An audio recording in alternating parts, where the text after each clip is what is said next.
get is a goddamn mascot. Manifest destiny, arrest what's best for me. To kill my culture, America made a mess of me. You inherited everything you died for, and all we get is a goddamn mascot. So, I'm John Kane, and I welcome you to Let's Talk Native on this Tuesday, December 3rd. While this program may not provide a path to spiritual enlightenment, we do encourage, and in some cases, start conversations. We don't do prayers or buffalo speeches. We take a tough look at history, oppression, and survival. We talk about culture, the arts, politics, and identity. And we may step on a few toes along the way, but our real goal here is to bring people together by breaking down what separates us. We'll take on the false narratives and provide critical thinking to all that is heaped upon us. And we do it all right here from the Cattaraugus territory of the Seneca Nation. So let's talk Native. But first, let me remind people that our audio streams live at www.letstalknative.com. We stream live video of the show on our Facebook group page via Facebook Live. Our shows are available as podcasts on your favorite podcast platforms. And our live broadcast, after our live broadcast, we post them. We take the video and we post it on our YouTube channel as well, which is Let's Talk Native TV. So subscribe to our podcast by searching Let's Talk Native with John Kane podcast, and subscribe to our YouTube channel at youtube.com/Let's Talk Native TV. And follow us on Instagram at Let's Talk Native TV and Twitter at Let's Talk Native. I am the host of Let's Talk Native, and I am assisted by Jake Proud in studio, who is managing our video and our audio. Let me get right into it, but just put it right out there. I'm going to be talking about Neshaminy High School and their ridiculous desire to cling to a racial slur. They call themselves the Redskins, and they are one of the few schools on the wrong side of history. And there's nobody better for me to bring in to talk about this than my good friend Donna Fanboyle. So Donna, I want to welcome you to Let's Talk Native, and I'm sorry for keeping you up late. Hi, John. Thanks for having me on. And yes, shame on you for disrupting my sleep. Well, let's just get right into this thing. I mean, if you want to, why don't you go through the brief history, which begins with you essentially beginning a complaint at the Pennsylvania Human Rights Commission back in 2003 or something along those lines? No, 2013. Oh, I'm sorry. Yeah, 2013. I'm sorry. Yeah. Okay. Right. Yeah. Go ahead. Take it from there. Give a brief history on what you started, what you essentially pulled back on, and let the Pennsylvania Commission take on themselves. Go ahead and give an update or a background, I guess. Right. So in 2012 is actually when it started. End of 2012, when my son was a freshman at the Neshaminy High School. And as a good, responsible parent, I went to back to school night. Now, my older son had already been through the school system. And also my nephew who had lived with me had been through that school system too. And the mascotry and the word and the whole 9 yards, it all bothered me. But, I guess it just took a little bit of maybe me getting up more courage to bring up the subject. But when my youngest son was then a freshman, and I went to back to school night and I saw the term, the Redskin term and the imagery, I was like, I can't believe these people are still doing this, like in this day and age. So I started it that night by talking with a assistant principal, and so the discussion started there. And, we had a little bit of a discussion, and he told me about the pride and everything that they felt was involved with it. And I thought, I needed to go further. And I had done some investigating just to see, am I thinking right? Am I the only one that feels this way? And then when I had, done some Google research, and I was like, wow, there's a whole movement, there's other people that feel this way. So, well, even in Neshaminy, you're not the first person. This is an issue that's been brought up, over, for decades in some form or another. You were just kind of the last mom to really throw yourself in such a big way into this. Right. And I think people before, they just got shut down really quickly and felt maybe they felt the hostility and, that was enough for them. but I just was like, we're gonna we're going to discuss this. And so I went to school board meetings and talked, and basically got nowhere. And there was a lot of lip service and lying and ignoring. And so after getting nowhere with them, I thought there's got to be something else that I can do. So I did. I called the Department of Education, and they referred me to the Pennsylvania Human Relations Commission. They said that's where I would file a complaint for discrimination. So I wrote up my complaint, didn't hire an attorney or anything, and it took me a while. I had made sure that I had tons of evidence to send them, the screenshots and the pictures, and sent it in, and they accepted it. And it was the first complaint like this that they had ever had come on their table. Well, and again, to be clear, as most high schools and most public education has, there's certain handbook language that really decries any kind of discrimination and any of this kinds of thing, any kind of racial discrimination. And when I say discrimination, I mean singling out even somebody by race, or a people by race. So it was clear I assume among the things that you made sure that you provided this Human Relations Commission was some of their own language from their own handbook. Oh yeah, their own discrimination. I mean, they have, it's a policy 547, which is discrimination and harassment. And actually, I took that policy with me to the school board meeting and read it to them. And part of the wording says that they do not allow or permit any kind of discrimination, including but not limited to, which means anything that is discriminatory or that any group could find discriminatory. I mean, including but not limited to, it could, it could be anything. And I guess to break down a word a little bit, the word discrimination doesn't always mean that you discriminate negatively. Yes. You know what I'm saying? I mean, when people talk about having a discriminating taste, it's about being able to single something out, right? And single out. Right. And so when the word discrimination gets used, everybody says, well, no, we weren't calling people down. That's not even the point. When you're talking about discrimination, it's about singling people out, and how people feel about it is up to the people who are on the receiving end of that. So they can say they honor or they're proud of the whatever that the R word is supposed to represent to them. But the fact of the matter is, the very name is discriminatory because it singles out basically people by the color of their skin. Right, and that's the thing. Right, and that's one of the things that the community doesn't understand, is that they're like, well, we never stopped anybody from going to a class or participating in anything. We never stopped anybody. That how could a word just stop anybody? But they don't understand that what happens to a person's mind and what happens to a person's emotions. They don't have just to because you don't wear just because you don't wear a white hood doesn't mean that you don't have racist tendencies, Right, exactly. There's extremes. And there's a lot of psychological stuff that comes into play, and it would be just like, using any other racial slur and then saying, well, you're welcome to come to our school and you're welcome to use our programs. Yeah, and people who we call N-words, you can come.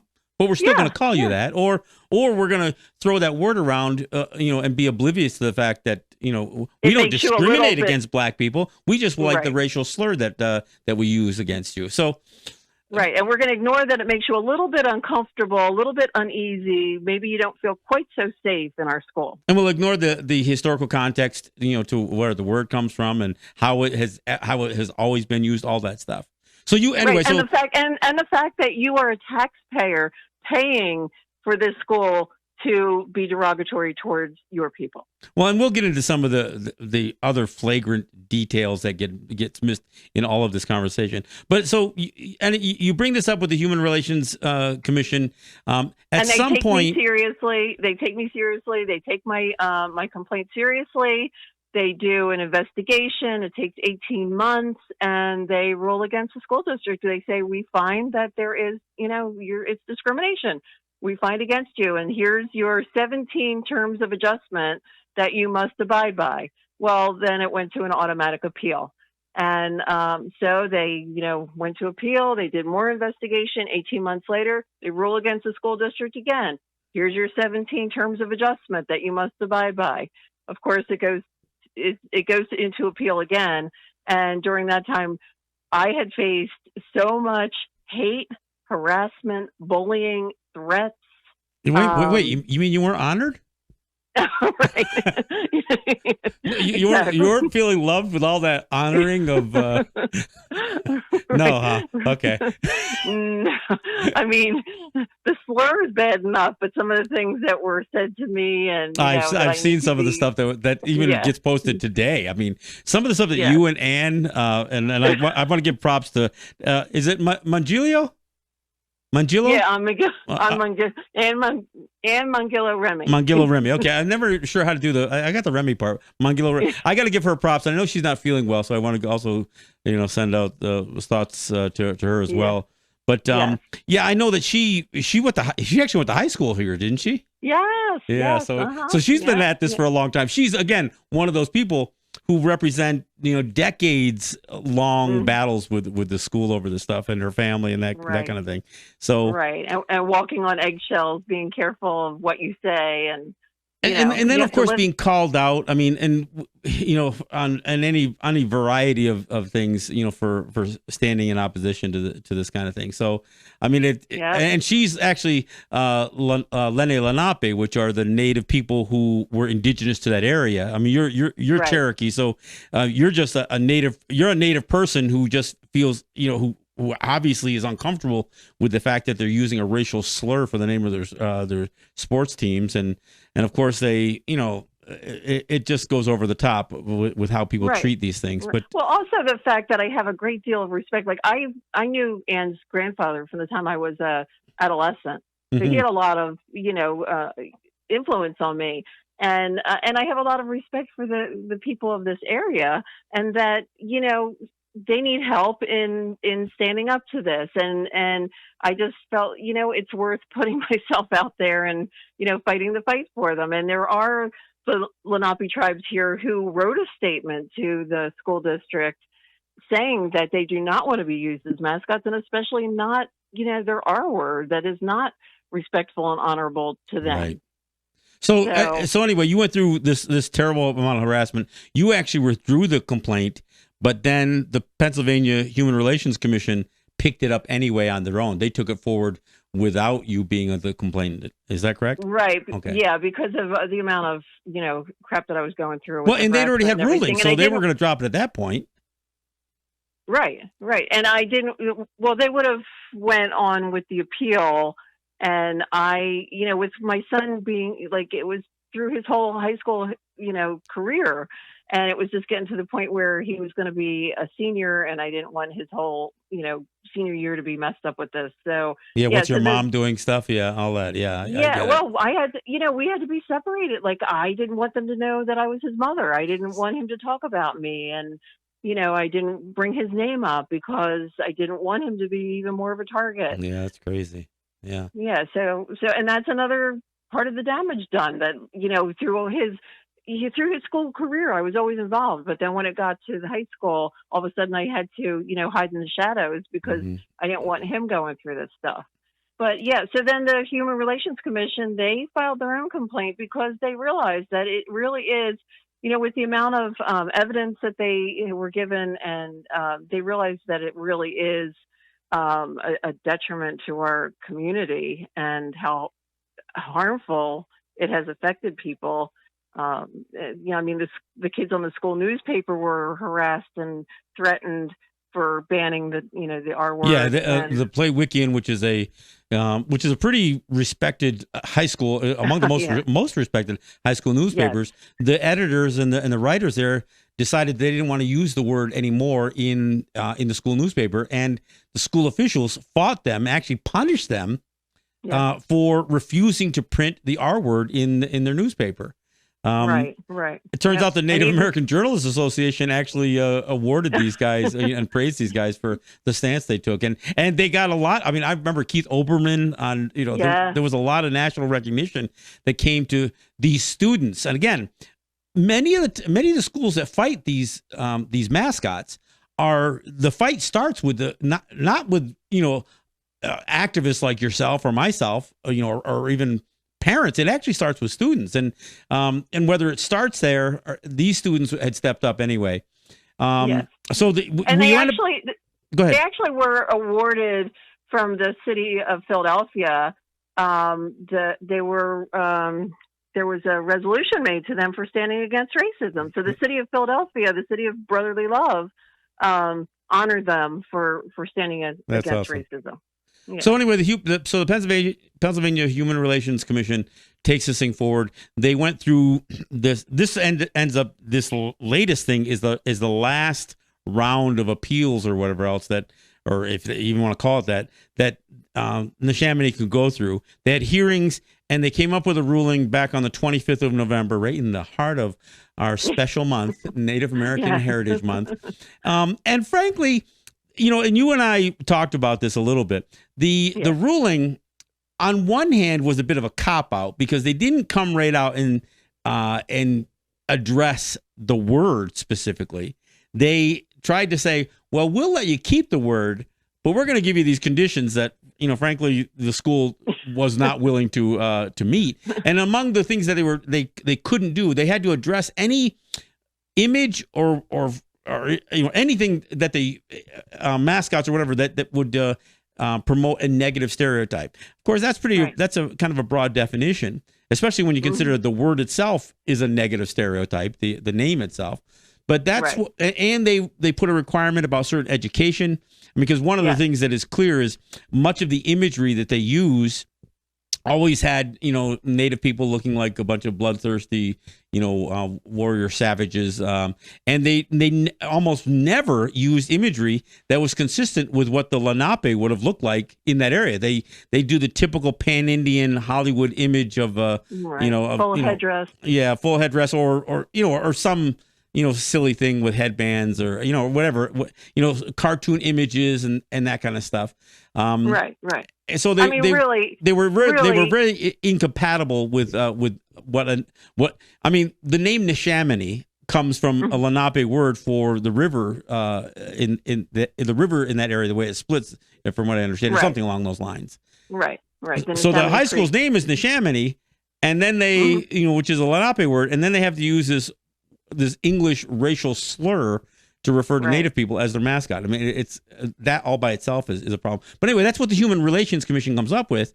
And rather than even attempting to address the points or the conditions that the Human Relations Commission, again, the Pennsylvania State Human Relations Commission put forth, they said, "Nah, we're going to appeal this now to a court." So now it's not even a commission anymore. Now it's going to be, I assume, a state court of some sort. Right. Well, the thing is that, the Human Relations Commission, when they made that ruling at first, the first thing they said was that they had to do away with the imagery, the stereotypical or negative imagery. Look, it's all stereotypical. I mean, Native people don't walk around looking like that. We're modern day members of society, contributing members of society. There's also, we also have, and it seems almost ridiculous for me to say, but there are Native women. In fact, I'm talking to one. I mean, the fact that the mascot is always, some fierce, fighting Native man. And frankly, as a Haudenosaunee who, part of the hallmark of being Haudenosaunee was the fact that we pursued peace. That peace is what we advocated, not war. So that's that's one of the negative stereotypes right out of the gate. Right. And that when they took these names, it's because they wanted it to represent their savage football team, their warrior football team, their bloodthirsty football team. And what better image was there to use than a bloodthirsty, savage Native person? Well, I'm going to get into that a little bit more as in just a couple of minutes. But I guess part of the concern that I had about the ruling, though, was I heard some of the language from the commission report, and it suggested that there wasn't enough evidence to suggest that Native students had been harmed by this. And the fact of the matter is, there aren't a whole lot of Native students that attend this school, and so that was almost a stupid. I guess, standard for them to say that had to be met, because there has been plenty of studies from the American Psychological Association, renowned people in the field of psychiatry that have suggested the negative impacts of these things, not just on Native students or Native people or Native kids, I should say, but the non-Native kids as well. The other thing they suggested was that that there was no evidence that non-Native students were taught to discriminate. And I'm thinking, what is the standard that you use for something like that? I mean, so that's where I had real, some serious problems. I understand that, and I don't completely disagree that this commission gave them a certain amount of rope to hang themselves, as one person put it. So I get that, but it still seemed like they tried to tap dance around it, and perhaps maybe did this in a way that they thought they could set a few pitfalls for Neshaminy to fall into. But it's, again, I think they missed the opportunity to take a specific stance on this thing. And of course, the high school is making the argument that there are other Native mascots throughout the state, although they're dwindling all the time. And I guess the one of the points that I want to make, and I know that you're familiar with this, is 2 hours down the road from you is Carlisle, Pennsylvania.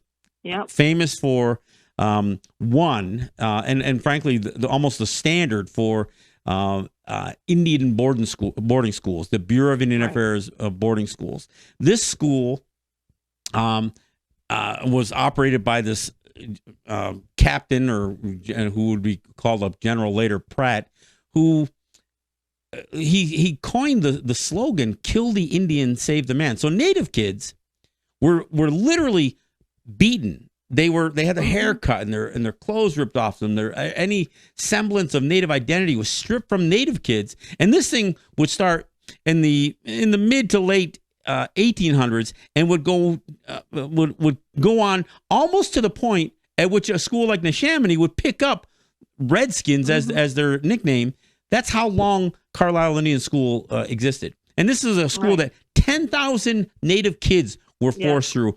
Only about 150 ever graduated from the school. This was a school that would keep kids past high school, and would actually try to throw. You talk about football. They would take Native kids and try to and use their athletic ability so they could make themselves feel better. And they would literally have underage kids playing football against Ivy League, which were the powerhouse schools for football back then. They'd be playing Harvard and Yale, and oftentimes beating them, and oftentimes being 20, 30 pounds underweight compared to the guys that they were up against, playing against Army at West Point, all of this stuff. And everybody just thought, oh, this is a huge success. In fact, one of the reasons that Carlisle was shut down was because they put more emphasis on the dog and pony show that they did with these athletes than providing any meaningful education. So Carlisle Indian School 2 hours down the road from Neshaminy was literally stripping the Native kids and exploiting them for athletics because the school administrators thought that demonstrated how successful they were. They didn't care. Right. I mean, go ahead. And when I bring up something like that, an atrocity like that, or the atrocity of the Paxton boys, or any of those atrocities that happened to Native people, you know what I hear? Well, guess what? We didn't do it. My grandparents didn't do it. My ancestors didn't do it. And that's how much respect or empathy that they have. Yeah, but the point that needs to be made, though, is they may not have done anything to those kids, but while those kids were having their culture stripped away from these little white boys were running around putting their mom's makeup on their face, playing Indian because they were allowed to. While the Native kids had to have the Indian beaten out of them. I mean, exactly. And I don't know how anybody, and if they say, look, we didn't do that to them. No, but look what you did. You mocked the fact that Native kids were having the Indian beaten out of them so you could mock being Indians. I mean, and right here in Bucks County, some of those Native kids that were up there in the Carlisle school, during the summertime for summer vacation, they were being sent to farms so that they could do free labor. Yep, exactly.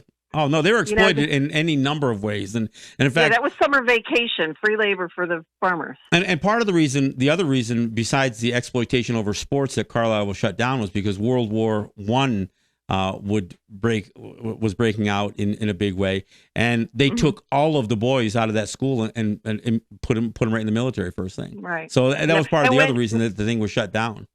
Right. And when you brought up the topic or the subject of, them saying, well, we couldn't produce a Native child that would come and speak up and say that they were harmed. And we did get to make statements after they made their ruling. And I did tell them, try being the one minority that gets up there and speaks against your community saying that you were harmed. And who would want to put a kid through that? I mean, exactly. native or non-native, to speak up against what the overwhelming majority of white people. I mean, you posted a picture of that board. Yeah, I tell you, it looked like white skins to me. And I don't know, there was no red skin in there. Right, Jeez. exactly. Well, we did have a couple of girls who were from the Onondaga reservation, and they went to school here, and I, kind of knew them, and I talked to their aunt who was back on the reservation, and those girls, I couldn't get them to come and speak out. It was just too hard for them. They did speak somewhat on Facebook, but to get them to come, out in public and speak out was really hard for them. And their aunt, when they graduated, their aunt said, I'm so glad they're out of that school. But how do you expect a Native child to get up and speak in front of all this hate after they've witnessed what an adult has gone through? It's a funny thing. Shawnee and I talk about this on my show in New York all the time. When you're the only Native kids in a school, you're also looked at like you're somehow the authority on all things Native, because those teachers don't make a commitment to learn anything. So, no. They'll ask you and put a 15, 16-year-old kid on the spot. Like we're supposed, like it's our job to educate them about the history. And of course that's a tough spot to be in, because the first time you say anything negative about George Washington or Thomas Jefferson or Abraham Lincoln, you look like you've got three eyes or something. Right. I remember being in elementary school or middle school and having people ask me questions, and I don't know the answers to everything. I would make stuff up. No, I mean, and again, the things that I know now, I didn't know when I was in high school, and I was, I was pretty well read back then. But most people never learn the things that I talk about on my show and stuff like that. Look, I want to get to one thing that also it gets washed over all the time: where the word comes from. When you get into the etymology of the word redskin, there's no question that the word has been directly connected to the idea of not only of ripping and cutting scalps for bounty, but even leaving the bloodied bodies of Native people on the ground when bounty were being paid for killing Native people. That's where the word comes from. I know they've had other morons who claim to be experts going in there and say, oh no, it has to do with wearing makeup, like Native people putting red paint on their face. Look, the fact that our skin has a redder tint to it than white people, I mean, white people don't have much color to their skin. So, of course that would be the case. But we wouldn't have called ourselves redskins until we had a white person to compare our skin to in the first place. And the native word in almost all of our languages, the native word for the color red is directly connected to the same word for blood. That is what it is in my language, and most of the languages that I've checked this out. Almost all of the native languages. I mean, there's certain things in nature. Green is associated with grass. Blue is associated with sky, and red is almost always. It's either the same word for blood or a very, very similar word for blood. So the idea that we would have called ourselves bloody skins, I mean, is absurd. And but even if you want to take the most benign etymology or of the word and say, no, it's just about the color of skin. Well, even that is terrible. To reduce somebody to the outermost layer of their human existence, their skin, and say, no, we're not going to call you a man. We're not going to call you a person. We're not going to call you a woman.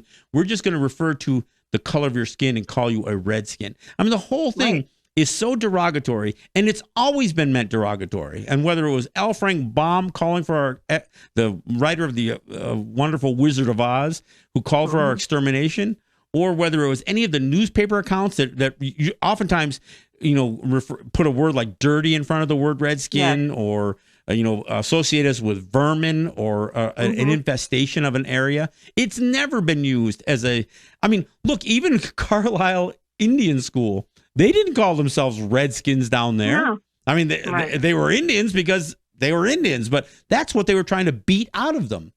So, I mean, I think it's absurd when anybody tries to say, well, we don't mean anything bad by it. It doesn't matter what you mean by it. The word itself is no different than the N word. And anybody who will slap out a bunch of, red paint on their face, whether it's to go to a Washington football game or a Cleveland baseball game or anything else, red face is the same as black face. And for anybody to say that it's different is just, they're just lying to themselves and trying to, justify their actions. Right. And even the director of the Human Relations Commission, Mr. Lassiter, now he didn't have a vote in the ruling because he has to separate himself from that part of it. But he said it is, and he's a black man, and he said it's just like the N word. It is exactly like the N word, and that he sees that it is derogatory and racist, and he sees and he feels that it should never be used, and especially not in a school. And so that's why it's like, he had to sit there and listen to the other board members on the commission make the ruling, and he doesn't totally agree with the ruling, but he has to uphold it. Yeah. So well, and again, if you're not willing to go to a Native person face to face and address them as that racial slur, then clearly it's inappropriate. If you know that by calling somebody to their face that word, that it's offensive, then of course it's offensive. I mean, if you know that, how do you lie to everybody else? Oh yeah, but as long as we're not talking directly to a Native person, we're doing it to honor them, which is completely absurd. Even with the school board, when they say, we're honoring Native Americans, well, why aren't you saying we're honoring Redskins? Yeah, you don't even say it that way, because again, they bypass their own racial slur when they try to address it. I mean, and of course they have no problem, slapping it on their, on their bodies when they do their pep rallies, and what they have their male beauty contest. What do they call it, Mr. Mr. Redskins contest? Mr. Redskins. I mean, how bizarre is that? Right. Anyway. And one of the other really bizarre things about that contest, and I hope nobody gets offended by this, but it is a gay man that runs it, and he was at he actually testified at the hearings. And it was just so bizarre. Like, how can you be from a special group or a minority? An oppressed group of people who, and yet you have no problem. I mean, that would be like using a slur against gay people for, you wouldn't accept that either, Right. No. And I actually contacted him years ago. I emailed him. And I said, how would you feel if it was, a gay slur? Yeah. Right, exactly. And actually, I think I talked to him on the phone, and he hung up on me. And well, let's face it. I mean, the owner of the Washington football team is a Jewish man, and you would think that he would know better because of again the history of Jewish oppression. But no, I mean, these people get themselves to a place, and that guy, in spite of the fact, obviously he's accepted by that community to be placed in a position of some authority or responsibility. So he just goes along, and once you get in that clique, regardless of whether you have some other characteristic that might be looked at as a flaw by predominantly by white male people, then or heterosexual male people, then you do what you can to take advantage of whatever they're going to give you, and this is why the whole idea of trying to put something like this to a public referendum. And, I love the way Jim or Mike Vallely out here in Lancaster, when we went through it in Western New York, said, look, you don't determine issues of social justice in the same way that you select a prom queen. Exactly. And there's a reason that you don't put things like this to vote, because these are social justice issues. And sure, you can get a majority of people, especially in a town that's 98% white, to agree that that nothing you say or do is racist. But the crazy part is, think about what this commission came up with, and these guys. It's not like they failed to meet these requirements. They said, no, we're not even going to try. We want to use our racial slur, and we don't want any conditions to it. We want to be able to use this racial slur for the name of our school and continue to use it without any conditions. And I say this all the time, and I've said it to you. The problem is every time one of these guys push back against changing the name, they're just pushing it off to the next crop of people to deal with, because it's going to change. Same with the Washington football team. Look, the Cleveland baseball team is, incrementally takes a step to remove their racist logo from their hats and that kind of stuff. It's just the way. The NCAA got rid of all of except for the Florida State football team. Got rid of almost all of these names. States like Maine and California have banned the use of native imagery. So there's no question on which side of history these folks at Neshaminy stand on. They stand on the racist side of this history, and it doesn't matter. What could be more humiliating than to be the last people? It's like it's almost like the Washington football team. Back in the day, being the last NFL franchise to allow a black man on their team. Right. And I think that this appeal speaks loud and clear, because they had a perfect opportunity. And when they say, oh, well, we want to add, if you let us keep our name, we'll just add some education about Native people. And that stupid group NAGA has put them up to this. And the thing is, even NAGA should be saying to them, what the heck is wrong with you? You had an opportunity here to keep something, and they don't even care to educate. They are more worried about the money that it's going to cost to educate. And this would cost them money year after year after year. I want to address that too, because when I saw the Neshaminy statement, they said this could cost up to $1 million to change this thing. First off, nobody ever says you've got to change every uniform on day one. And every year schools have in their budget which uniforms are going to be replaced, and they could have cycled them through. They have so many tens of thousands of dollars that every school has for everything from replacing uniforms to even painting gymnasium floors or whatever else. They didn't have to come up with an extra $1 million. They could have cycled it through their normal budget as they replace some of these things. They could have gone through. Not to mention the fact that I know a town like Langhorne, a lot of the money that goes into that sports program's got to come from boosters anyway. It's not coming from the school budget or the taxpayers. It's coming from people who would just embrace it. Right, and their uniforms right now, and for the last couple of years, have not had the word on it or imagery on it. And I kind of felt like maybe they were getting prepared. Yeah, they were for something. Yeah, most schools who have that name. I mean, look, there are other. I mean, there's Indians and Warriors and Savages and Red Raiders and all kinds of other stupid names that they use. But that word in particular, most of the schools who still hang on to it almost hide it. I'm not saying Neshaminy hides it well, but in New York, there's still two schools left: Oriskany out near Utica and Kennisdale Greenwood down near Hornell. It's in the southern tier of New York, just above the Pennsylvania border. Those are the last two schools, and you have to look and dig on their websites to even see the word show up someplace, because they're embarrassed by it. They don't change it, but they're embarrassed by it. Right. Yeah, that's the same here. I mean, I had talked to people who said that they had stopped the kids in the stands from painting their bodies and from wearing the feathers in their hair and that dummy that was running up and down the sidelines. Jeez. They had stopped that. And it seemed like they were preparing for something.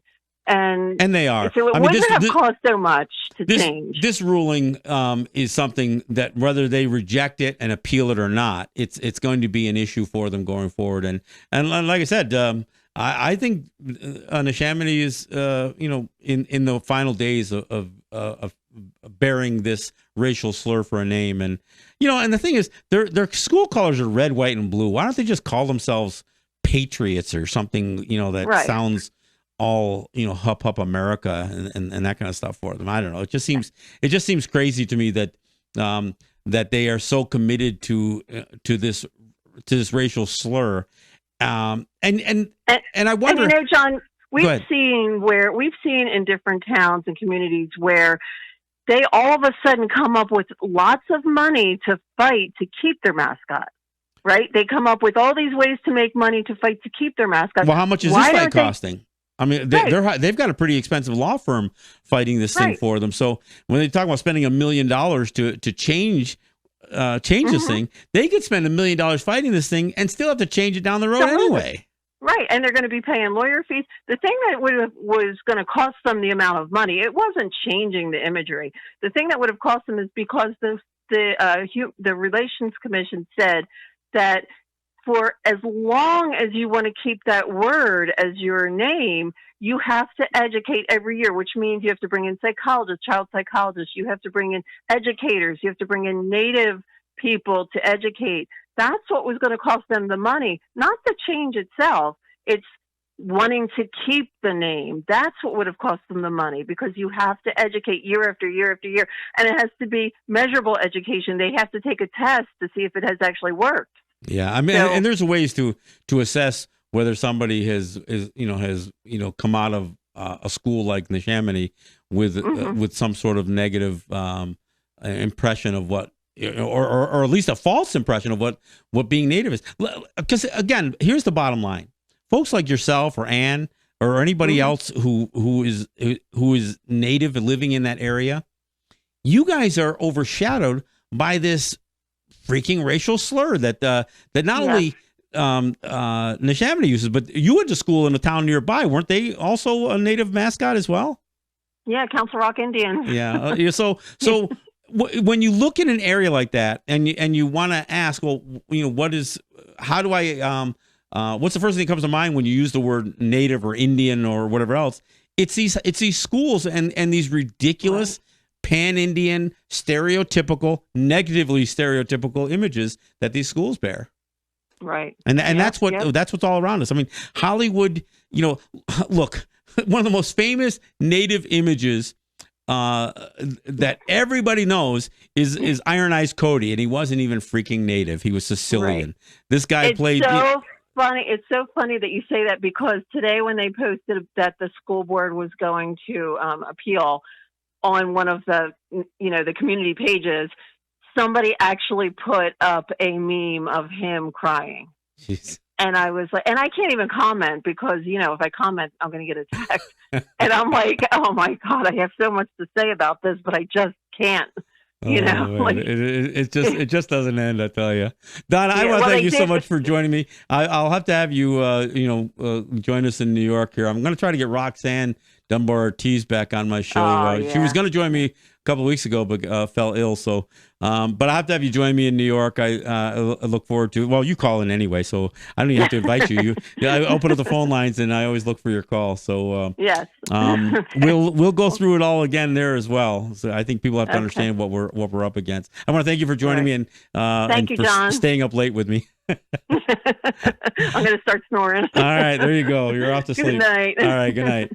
All right, that's Donna Fanboyle. She's a mom whose sons graduated from Neshaminy High School and had to go through that experience of a school not only mocking a Native image, but doing it with a racial slur. And of course, you end up being in a situation when you are only one or two people of even color, but let alone Native, being in a school that is using, it's kind of tough to speak your mind. It's an overwhelming. I mean, this isn't just about being a minority. This is being so singled out that it's there's no way anybody could ever be comfortable speaking out against this kind of stuff. So I again, my hat's off to somebody like Donna and Ann Remy for doing this tough work in a situation where the community can become so hateful and so spiteful and so, I mean, for all their BS about honoring everything, there's no honoring what these people do. They are absolutely racist, and there's no other way to describe it. And so again, I want to give credit to these women for standing up, because it is tough. Look, I want to make sure, I know we didn't even take a break at the bottom of the hour. I want to thank my sponsors. I want to thank Ross and Holly John and the RJE family of businesses for sponsoring the show. Eric White and ERW Enterprises, the good folks at Green River Enterprises and Native Wholesale Supply. I want to remind people that, we're almost done here with the show, but it is Giving Tuesday. So, and this day is designated for people to give to causes. So in the midst of all the consumerism and Black Friday and Cyber Monday and all of these things, encouraging you to go out and spend gobs of money on gifts that'll be cycled through in a couple of months.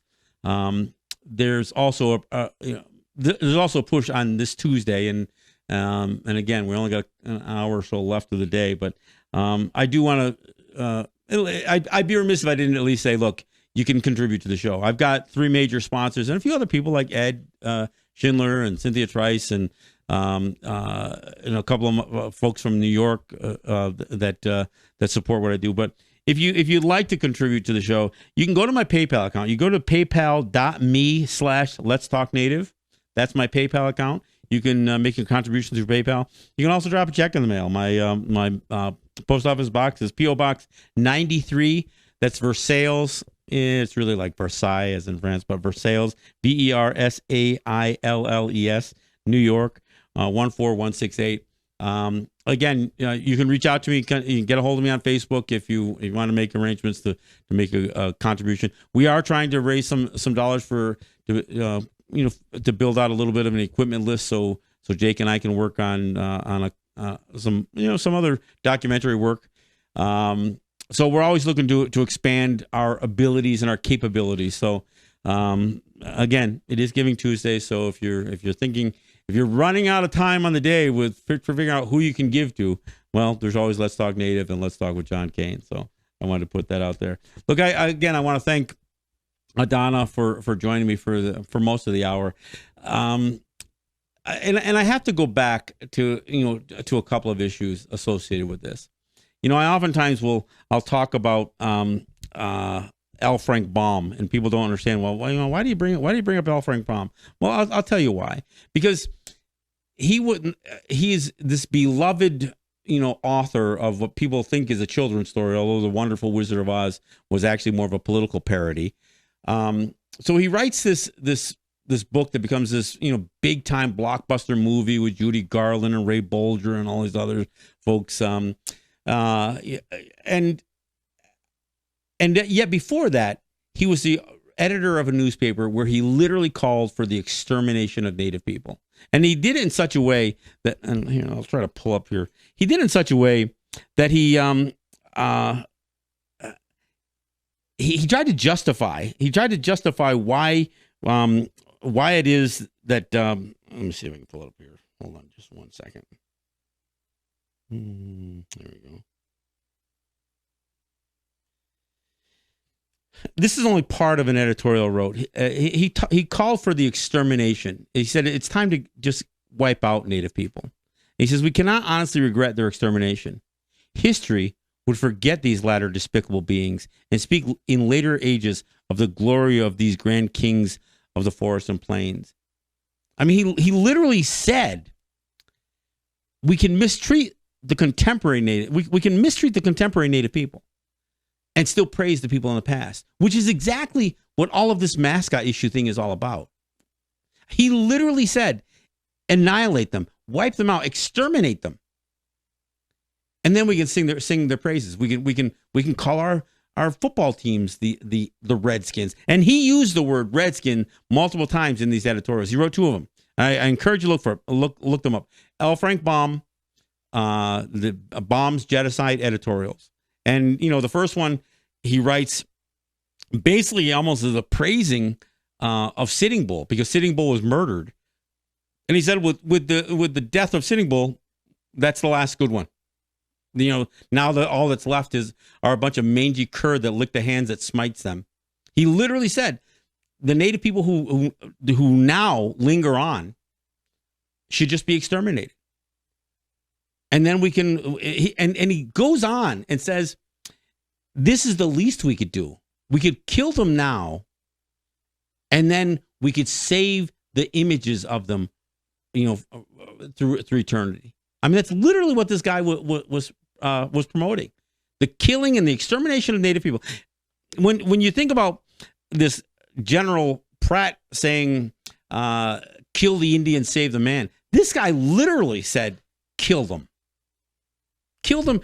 He said, kill the Indian and save their image. That's what L. Frank Baum said. What this General Pratt says, kill the Indian, save the man. Now, I don't even, again, we can get into what save the man even means. But we know what kill the Indian means, because at Carlisle Indian School, 130 miles down the road from Langhorne, Pennsylvania, where Neshaminy High School is, not only did over 10,000 students go through there with only about 150 of them ever graduating, but many of them never got out.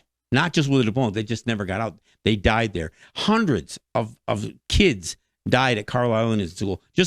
And Carlisle Indian School was the model for 26 other Bureau of Indian Affairs boarding schools, and the model for at least that many on the Canadian side.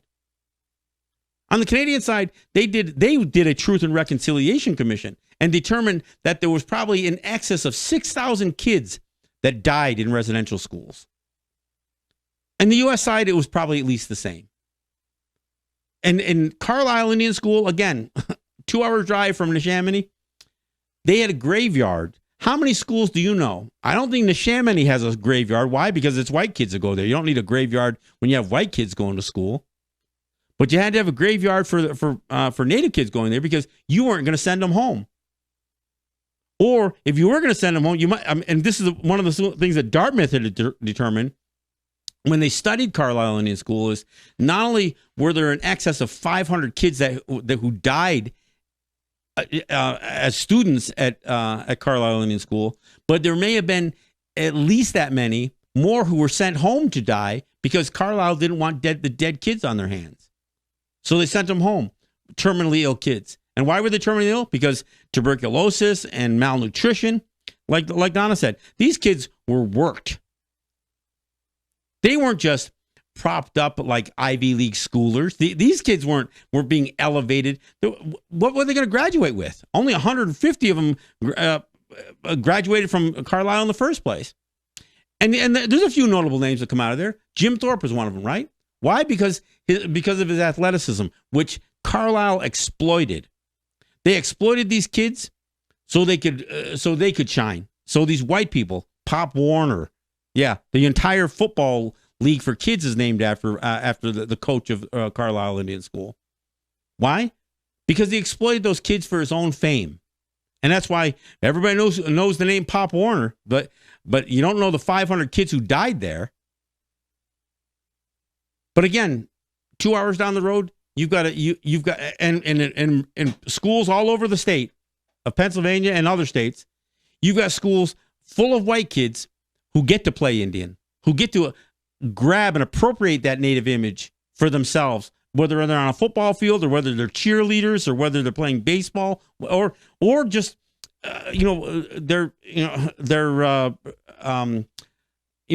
school bags and that kind of stuff. Everything, their identity, they could grab onto a Native identity all these white kids could, while Native kids were having that identity beaten out of them with an overdose of Bible and punishment and all kinds of persecution.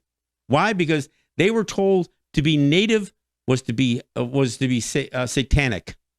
Just like this woman down in Bolivia calling Native people down there satanic. It was evil to be Native. So when General Pratt stands up and says, "No, we're going to civilize these kids,"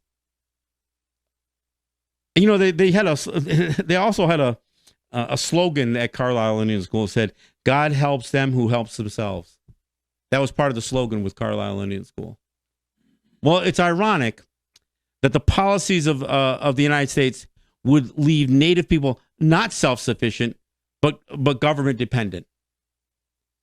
That's what they driven. It wasn't about helping themselves. It was about stripping away any ability for Native people to be self-sufficient. And it wasn't because God was helping us. God was guiding us to dependency in the way that they were being mistreated in these schools.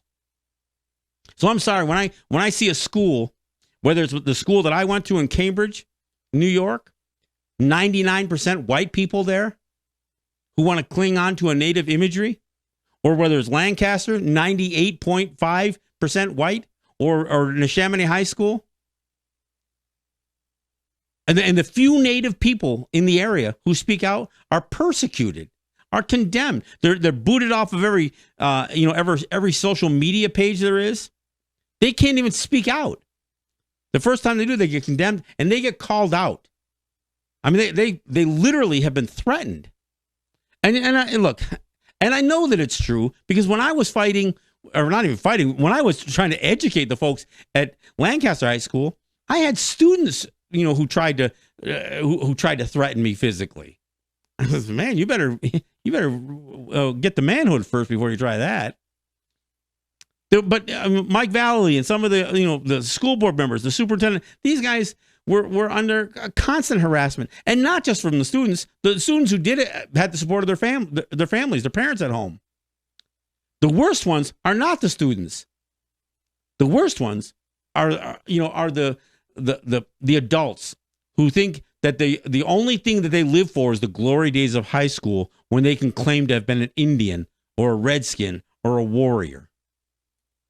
Like that was the biggest moments of their life. Well, I'm sorry. And this goes for these, has been washed up cheerleaders too. The fact that this is, your life sucks so bad that you have to live for those glory days, and you can't even live going forward without being able to call yourself those same names that these schools use. That's pathetic. I mean, that's just pathetic. But anyway, we'll see how this plays out. Apparently, Neshaminy's going. The next step for Neshaminy is to appeal this in a court.